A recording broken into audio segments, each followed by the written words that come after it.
Welcome, this is Nathan and welcome back to another video. In today's video we're going to continue to take a look at a scenario where civilization restarts. Episode 39, I believe. In the last video we saw, it was a short episode but we definitely saw a lot of events. We saw the collapse of the red team and the unification of the turquoise team into the Russian team. The Lion team annexed their claim over the pink team, which is definitely going to have some side effects in the near future. And we saw a lot of other stuff happen, so go back and watch that video before you watch this one, because this one's probably going to be setting the stage for episode 40. Nothing major happening in episode 40, it's not World War, no, nothing major like that. We just had a War of Asia, again, there is no World War coming up. But, we're going to begin with the turquoise team. The turquoise team is on the downfall. Again, like I said, the leader of this country is going isolationist. She is dragging the turquoise team down with her, and she is becoming less and less caring about her country. Rebellions in the turquoise team are at an all-time high. The economy of the turquoise team. Let me show you. Okay. So, before the War of Asia, this was the economy of the green team, the turquoise team. It was going good. But now, since the War of Asia is concluded and the assassination of the old leader of the Central Asian Union, it's gone from this to this. There's been no spike up. All it has been doing is going down. And it's because the leader of the turquoise team, she just simply does not care. She doesn't even trust her own people. And this is going to lead to the end of the turquoise team.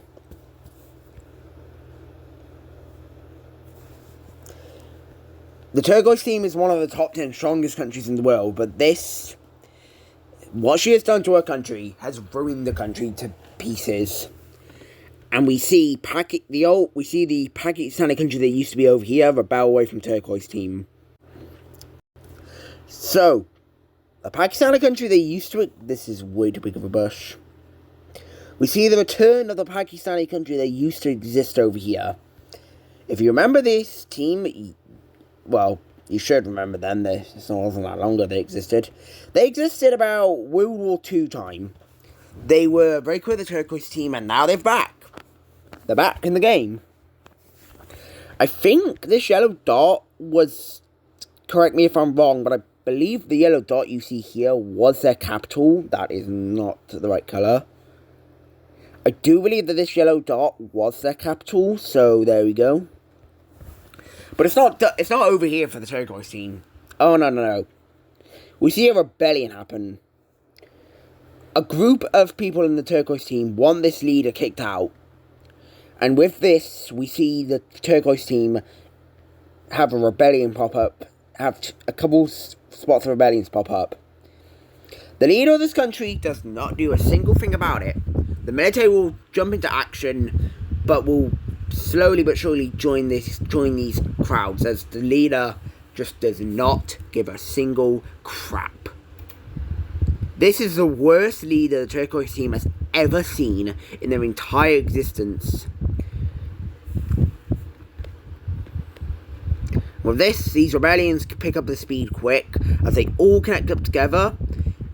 And with the leader being so just not caring about her people, she will finally come out after about a year of not seeing anything on live TV.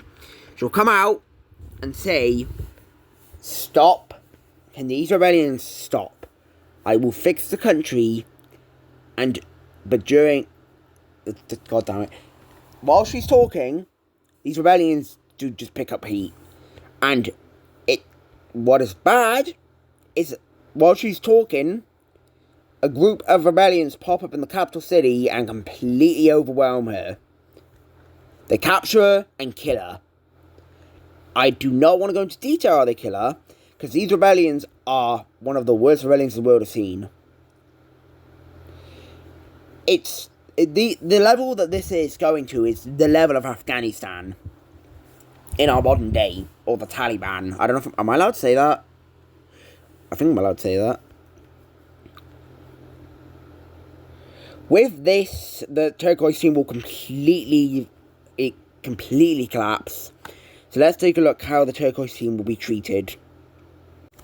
In the peace treaty, we see a brand new bright orange team country come into existence, and the turquoise team is left to a former shell of their past self.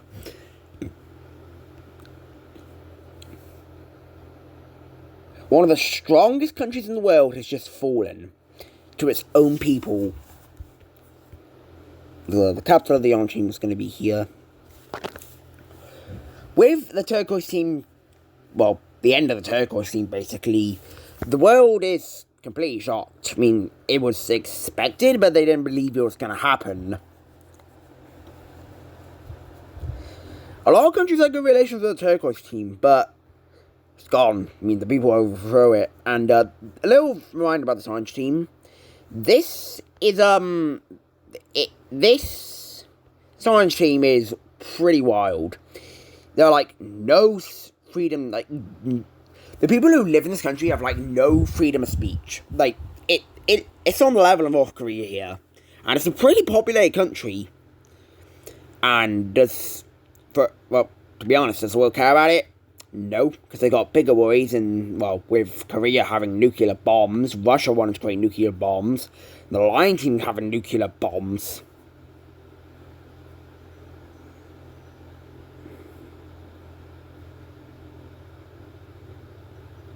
But anyway, we're not moving far away from this, because we're going to come up to the yellow team. And you remember in the last video, they invaded the red team, and they're feeling good about themselves. I mean, they've got some historical land back, even then more. But somebody who borders them, who doesn't feel good about it, is Central Asian Union. Now, little thing I want to say about the Central Asian Union. They're very anti-war. With the past leader, they were supportive of him. He only went to war when it was needed. But the new leader decides, with, like, literally no justification, and literally the justification of saying that her justification is probably one of the dumbest things you might ever hear. She's invading the yellow team to figure out if the yellow team was a cause of the death of the leader, the assassination. The yellow team had nothing to do with this. The yellow team literally had nothing to do with it. And she will mobilize her army, an army that is very anti-war, and has only ever been used, I think, in this entire series, for the Central Asian Union at least. We've only seen this army in action twice. But sadly, the yellow team will be invaded. Almost immediately, the yellow team is overrun by just a mound of troops. The yellow team is not strong. They do not have any way to fight against this. And the leader will, the army of Central Asian Union will get up to the capital, where we see the bloodiest war of this war. And, well, she's victorious. She gets to the capital. She arrests the leader of the yellow team. And, what does she find? Literally nothing. Damn, that ain't gonna be a good look on you from your people and the world. Russia is one of the first countries to call out this action of invading the yellow team with no justification. And, to be honest, she had no justification. She had no right to invade. I know wars are dumb and all that, but there was literally no reason to invade the yellow team. But, you know, she could obviously, like, just say it was an honest mistake and just leave the yellow team. But, she doesn't. In fact, she demands that they continue invading the yellow team. Because apparently that there might be more known files. And the yellow team, at this point, the yellow team is begging to surrender, but they're not accepting it. And the yellow team capitulates. Yeah, the yellow team capitulates. And now they gotta do a peace treaty. Yeah, this this war definitely had no good reason to exist, and the people know that. So let's take a look at the peace treaty. And in the peace treaty, the yellow team gets completely dismantled. We see the Central Asian Union annexing the southern part of the country here. We see the release of a new brown team. This is not the red team. This is not the red team, okay? This is a different country. But, yeah, the yellow team is completely upset about this. And the world is also upset about it, because, first off, a country who's anti-war just expanded, and... Oh, what happened to the capital of U? There we go. The leader just expanded the Central Asian Union, and, I mean, yeah, they're now our more Central Asian Union, but the yellow team did nothing wrong. And she found no files. After taking over the entire yellow team, she's dug in every major city of the yellow team, found literally no files, and apparently said to the people that it was an honest mistake, but we still want Iceland and release a new country, so... Okay, you basically, you know, get what I mean? After this war, we actually see complete utter ties between the Central Asian Union and the Lion Team shatter. The Lion Team just completely calls out the Central Asian Union, blaming them of horrendous things, because honestly they did do pretty bad things to the leader of the Yellow Team. And they even go to the extent of saying these are like war crimes. Now the war crimes aren't a thing yet, but the Lion Team is one of the most, it's now probably the most neutral country. They haven't done much. But the Lion Team will just completely call out the Central Asian Union, blaming them of everything. The leader just simply goes, shut up.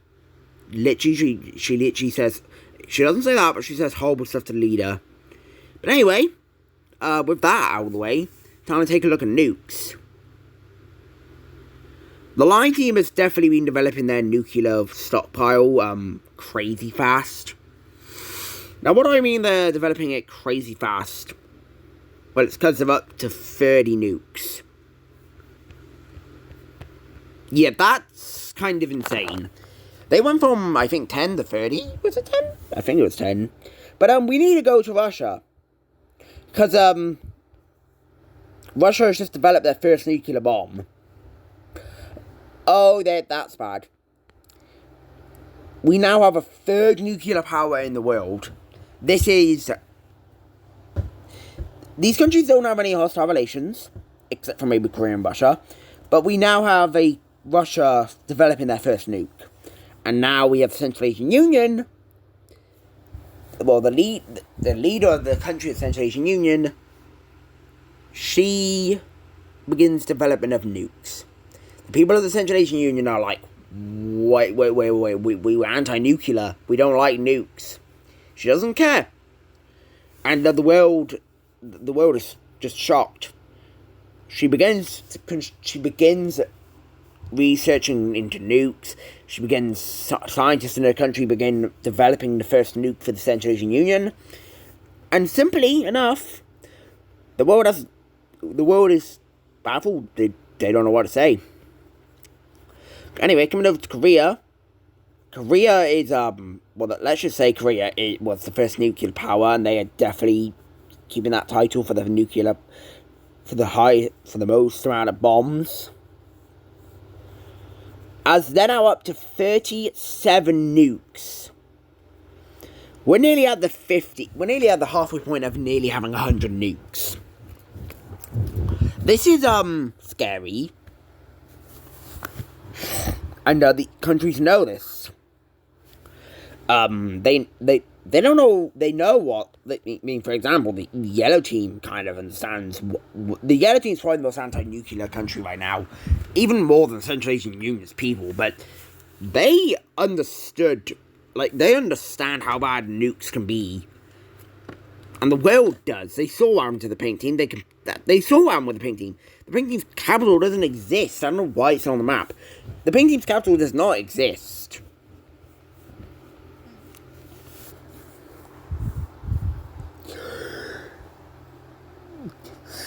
Sorry, Pink Team's capital does not exist. Same with the old capital of the red team. They don't exist. Anyway, coming down to Africa, we're going to talk about the pink team. They are trying to take over the state of the economic world of Africa. Because it's kind of a mess right now. You know, you just had the collapse of Morocco, and you're kind of the next big thing in the... Oh, boy. Hold on a minute. Let me just do that. Boop. You're the next big country who, has the same currency as Morocco. And the leader of this country knows this. So, we actually have them making an economic alliance. This is our second economic alliance in the world. We don't have a triangle. Let's make a triangle. So, we see the establishment of the African Economic Union, or the AEU. Countries who will be joining this you're kind of gonna understand some of them. We see almost, oh my god, I'm on bucket. We see almost immediately the Burgundy team down here will join it. The Western Saharan team will join it. This country, which I'm pretty sure is a literal desert, will join it. And finally, but not least, we see the blue team joining it. Already off to a pretty good start with all the countries that are joining it, but there's definitely room to expand. So they're gonna try and have more countries join, but it doesn't go the best, but you know, it'll work eventually. Now all these countries, if you join this alliance like the EU, you have to convert your currency to the currency of the pink team. Now, luckily, the Western Saharan team didn't have to do that. They were like the first country to join. The Burgundy team, they were kind of already using the currency of Morocco. But these two had to switch. Currencies. But the pink team helped them with that, and maybe we even kind of saw the chocolate team kind of helping, which is definitely a shock. But we have a new economic alliance in Africa, which could definitely see expansion with the state of Africa right now, but we'll have to get back onto that next episode. Anyway, for our final event of this video, we are going to see... Wait, does New Guinea even have a capital? I don't know. Wait. Okay, hold on. For the final event of this video, we're going to come down to Oceania, where we have a war breaking out, which is weird. The red Australian country and the blue Australian country have been kind of arguing over a border dispute. Now, all three of these countries, they're all different. They were all occupied by different countries. I believe this country was occupied by it was the chocolate team, the blue team, and the khaki team. I believe this was owned by the khaki team. This was owned by the chocolate team. This was owned by the blue team. But there's been a huge border dispute between these two, which has been over this land by here. Not all that, but this land by here. And also, even some of this. But these countries have had this border dispute, and it's been the kind of like... It hasn't brought tensions up to war, but it just did. And it's because, some of the military from Red Australia marched its way into the blue team's territory, and there was no guns fired, so they could just leave this. But Blue Australia declares war. And power rankings between all the Australian countries. The red team's the strongest one. The blue Australian team will get its butt absolutely slapped. The army will fight back, but we almost immediately see the red Australian team completely engulf into these lands. And there is literally no hope. Okay, by the way, this is not the capital of Blue Australia. I don't know where this came from, but I can guarantee that this is not the capital of Blue Australia. if I did make this capital of Blue Australia, I don't know why, because it's in the middle of the outback. But Blue Australia, they can't put up a fight. We see the red team getting closer and closer to the capital, but we kind of start seeing fight back. But eventually, we see the red team being able to cut off the capital area, and they seep their way up to the capital and take it. And with, well, the collapse of this area, we kind of see the collapse of the blue team. So let's take a look at the peace treaty. In the peace treaty, we see that Red Australia will sell both of the border disputes, being these two right here, and this is definitely a good amount of land they just gained. This is definitely going to help their economy and all that. And the blue team is hurt. I mean, of course they are. They can still function as a country. They still have the most valuable areas, which is the coast right here. But simply for them, they just lost a lot of valuable land. But anyway, that is going to do it for this video. I really hope you enjoyed, and I'll see you in the next one. Bye.